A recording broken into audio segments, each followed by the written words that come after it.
South Africans, we are being colonized by these illegal foreigners. It's time that you open your eyes. You will have no country left. You can still go back home.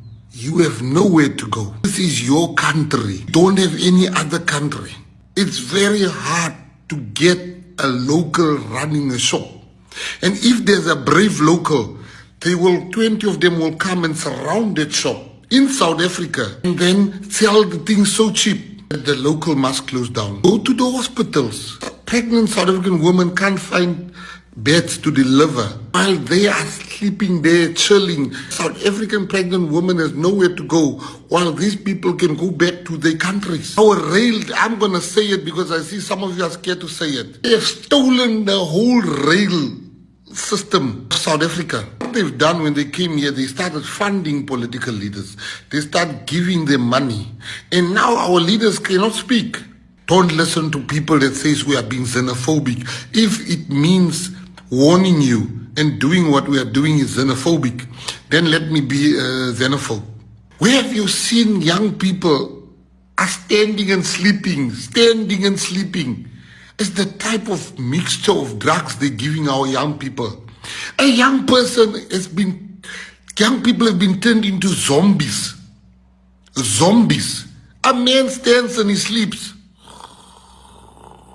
These people must leave. And I want them to know we are not all scared of them. Some of us are willing to die for this. We will fight you. I hear some Somalian told me they will never go back. They are preparing for war.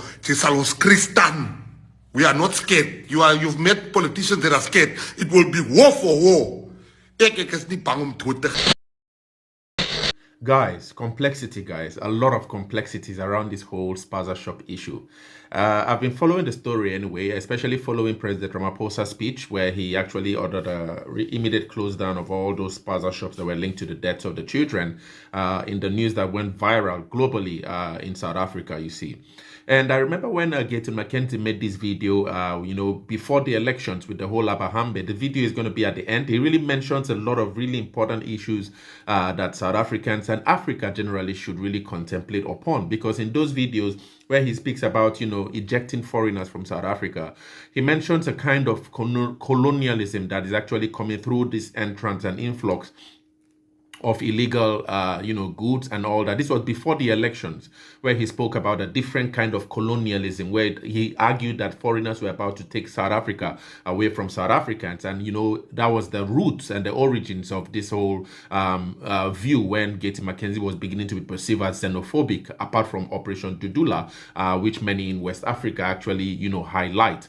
Many West Africans really dislike, the whole Operation Dudula thing because it was actually the basis of a major rift between, I think it was the death of many Nigerians and all that in the clash that went on. I don't remember if it was 2020 or thereabout, but it was a kind of like the xenophobic incidents that actually occurred, really violent clashes between foreigners and South Africans.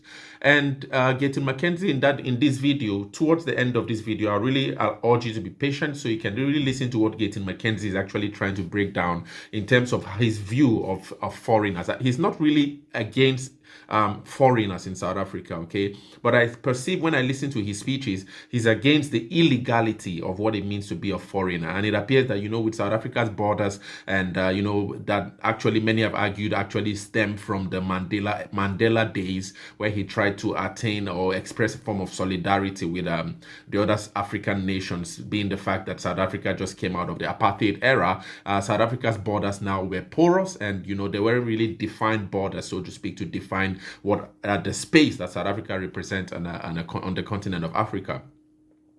And so Mckenzie then now argues in this video that, he argues that there's a new form of colonialism that is coming, and it's through these illegal foreigners, the entrance of, illegal goods through Spaza shops, and also when he argues that across the Limpopo River, where people from Zimbabwe bring in goods that end up decimating South Africans, mixing all kinds of drugs for young South Africans, turning South Africans to zombies, and making them really powerless to fight back against this invasion of their country.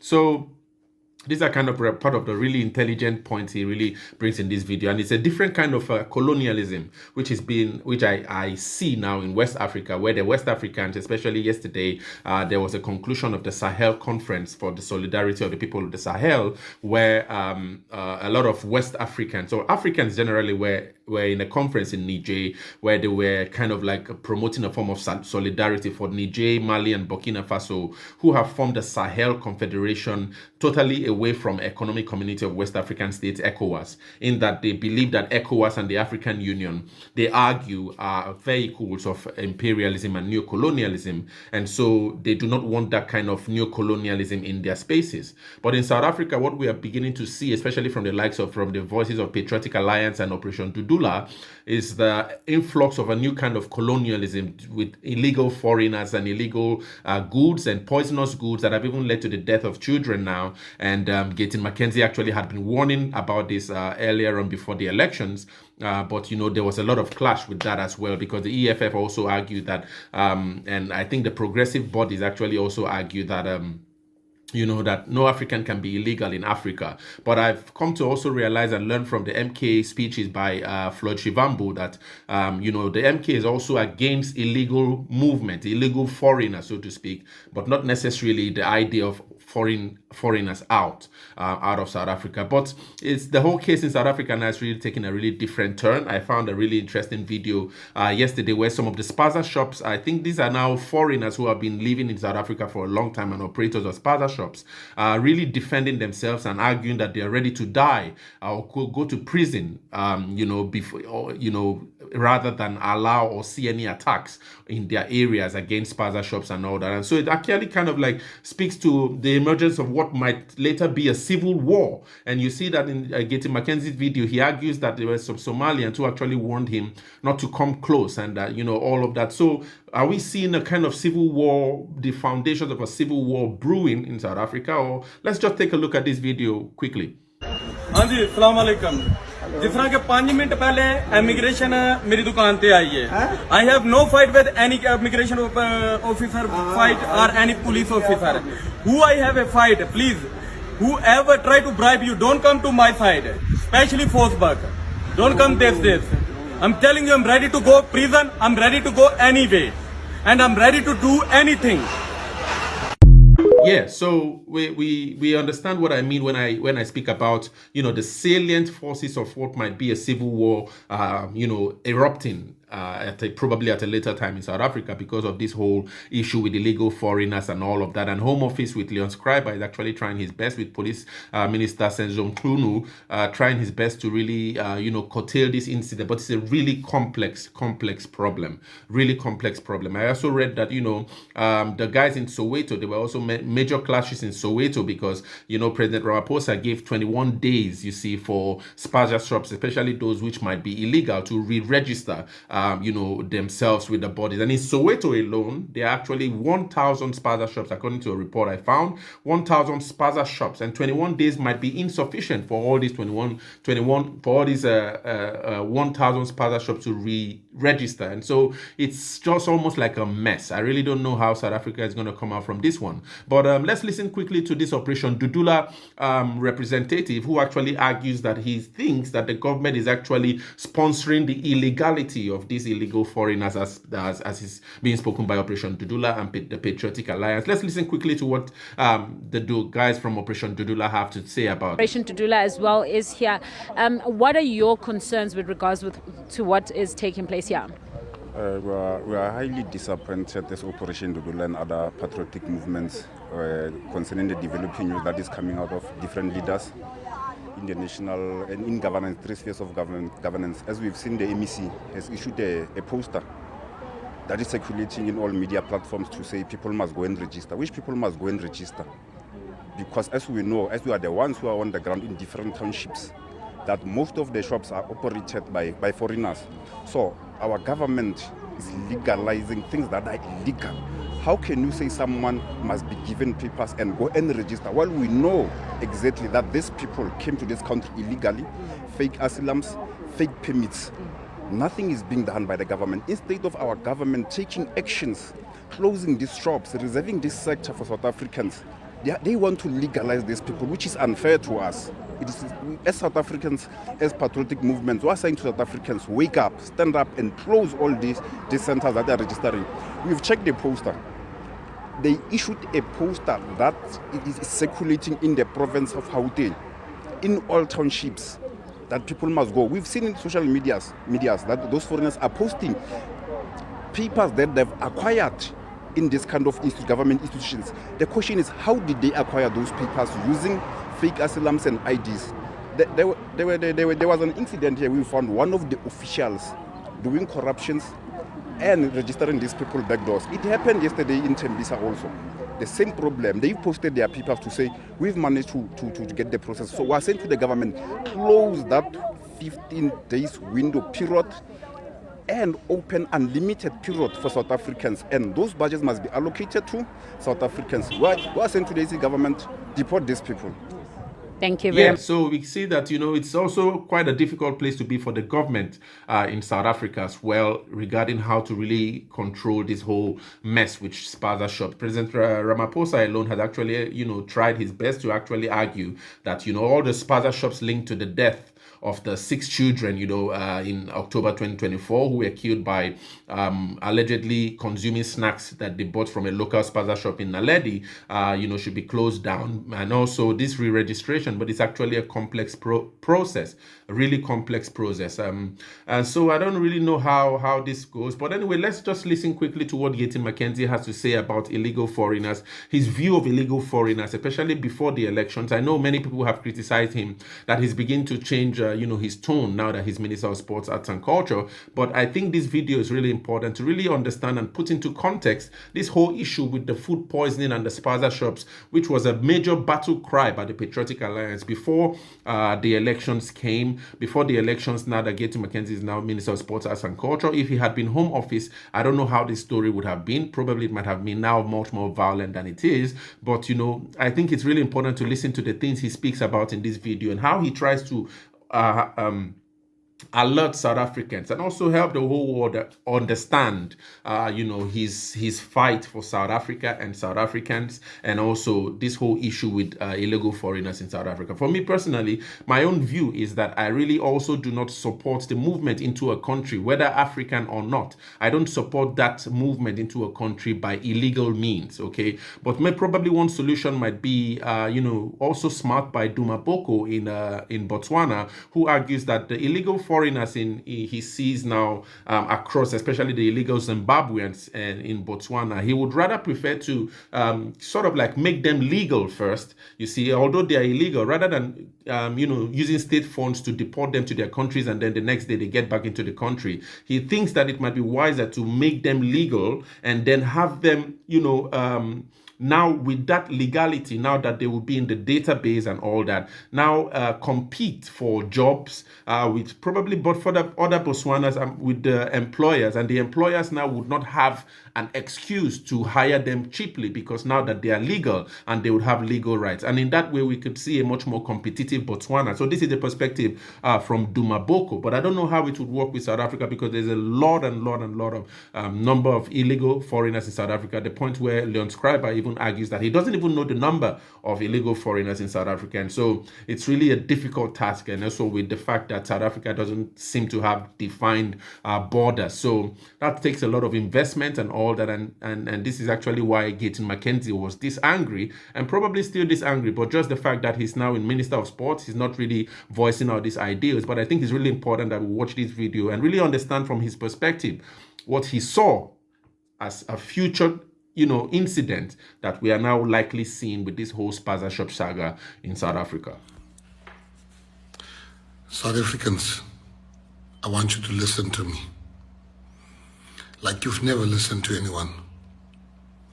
Your country is being stolen bit by bit. South Africans, we are being colonized by these illegal foreigners. I'm telling you fact. It's time that you open your eyes. You will have no country left. They can still go back home. You have nowhere to go. This is your country. You don't have any other country. We are allowing these people to come here. They have totally destroyed the township economy. Let me make you an example. When we grew up, you were sent to say, "Gaan koop gou seker daai Dani se shop. Kamore ka swikiri ko go mang mang, ntate mang mang, uncle mang mang." Those businesses are closed. They've taken over the whole township tuck shop industry. There's nothing. It's very hard to get a local running a shop. And if there's a brave local, 20 of them will come and surround that shop in South Africa. Surround that shop and then sell the things so cheap that the local must close down. Go to the hospitals. Pregnant South African women can't find beds to deliver while they are sleeping there, chilling nicely. A South African pregnant woman has nowhere to go while these people can go back to their countries. It is a burden on our healthcare. These people are claiming billions and billions and billions from the road accident fund to such an extent that claims cannot be processed of local South Africans in South Africa. They don't even have a road accident fund from where they are coming from, but they are coming here and claiming from our road accident fund. Our rail, I'm going to say it because I see some of you are scared to say it. They have stolen the whole rail system of South Africa. Cell phone tower batteries, substations, they have left nothing. These people are on a mission to destroy our country.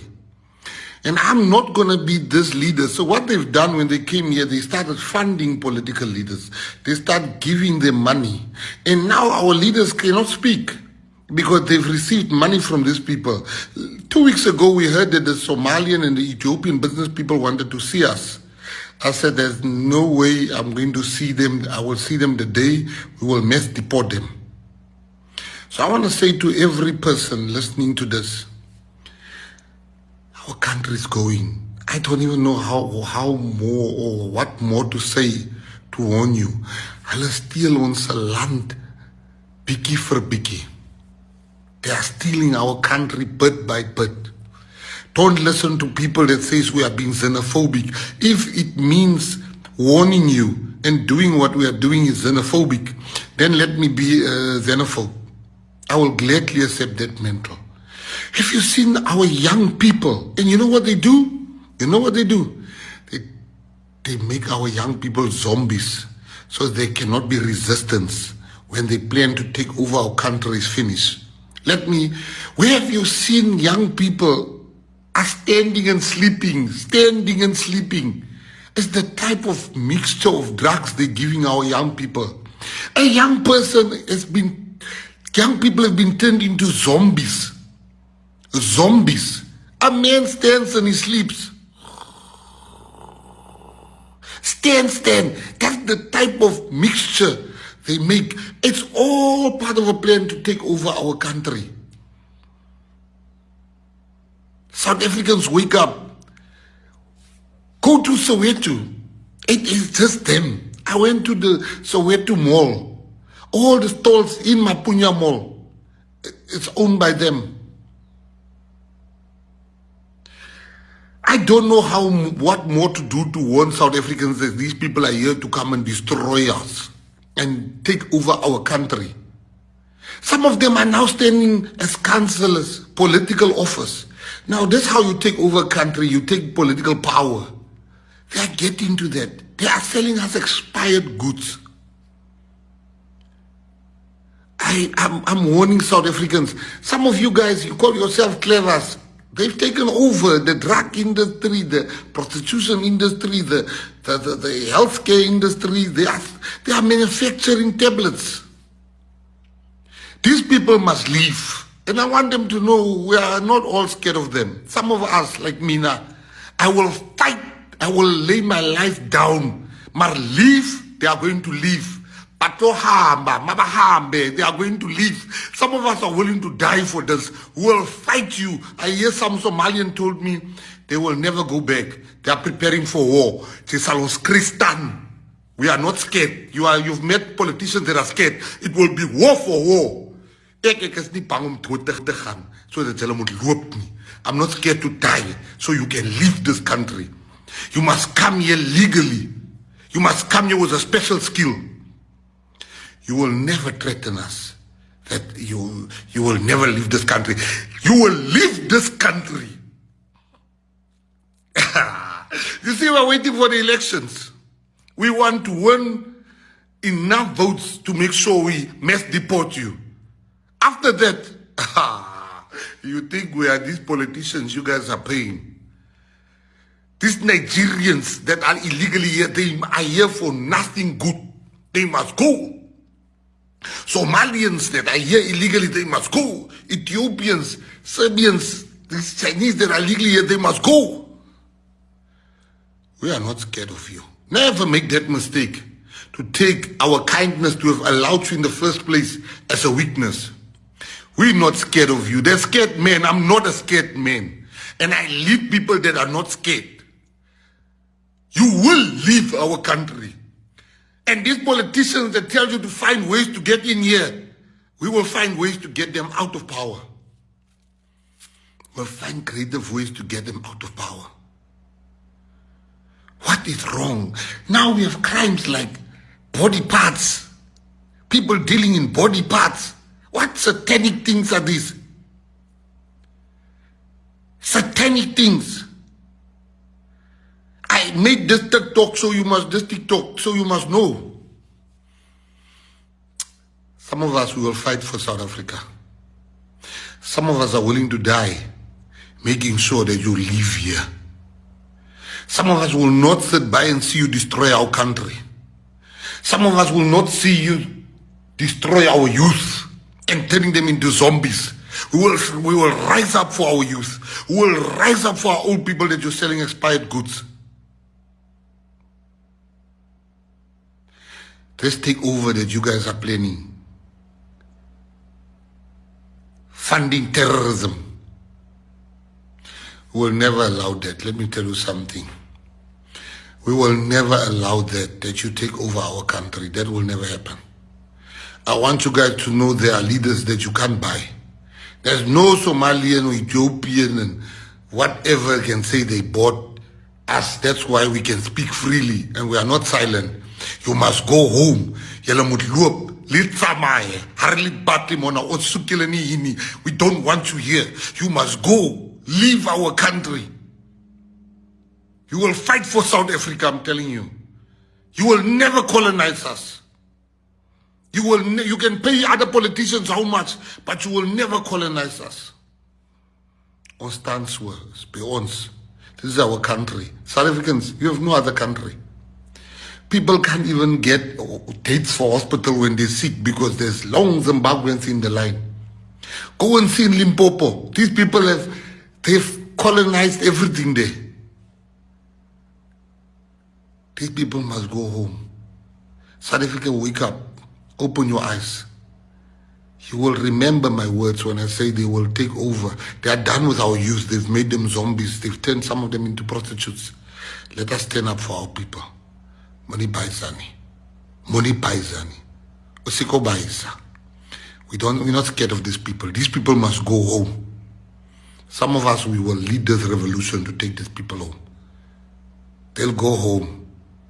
Abahambe. They'll go home. Halakhan used to. Baya hae. Abat amaye. Ons paisani. Ons paisani. Ons paisani. Ons paisani.